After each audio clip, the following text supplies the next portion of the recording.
Alam mo ba? Kumakain ka ba ng sushi? Kung oo, malamang ay nakakain ka na rin ng tuna. Katunayan, ito ang pinakasikat na isdang kinakain sa buong mundo dahil matatagpuan ito sa lahat ng karagatan sa buong mundo. Alam nyo ba na tuwing May 2, ipinagdiriwang ang World Tuna Day para iparamdam sa lahat ang kahalagahan ng tuna hindi lang bilang pagkain, kundi bilang bahagi ng ating biodiversity at kabuhayan.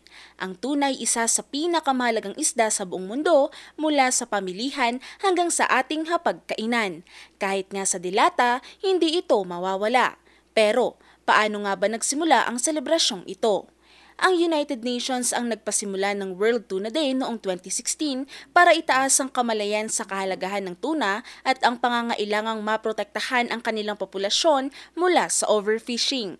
Ang tuna ay isa sa mga pinagkakakitaan ng milyong-milyong tao sa mundo, lalo na sa mga bansang napapaligiran ng yamang tubig tulad na lamang ng Pilipinas.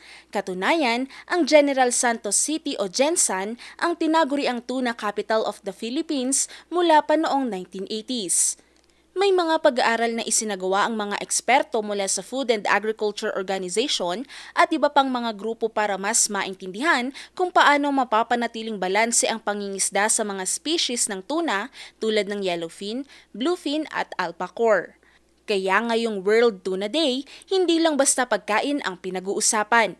Ito ay paalaala na ang lahat, mga mangingisda, negosyante o consumers man ay may responsibilidad na pangalagaan ang yaman ng dagat. Ngayon, alam mo na!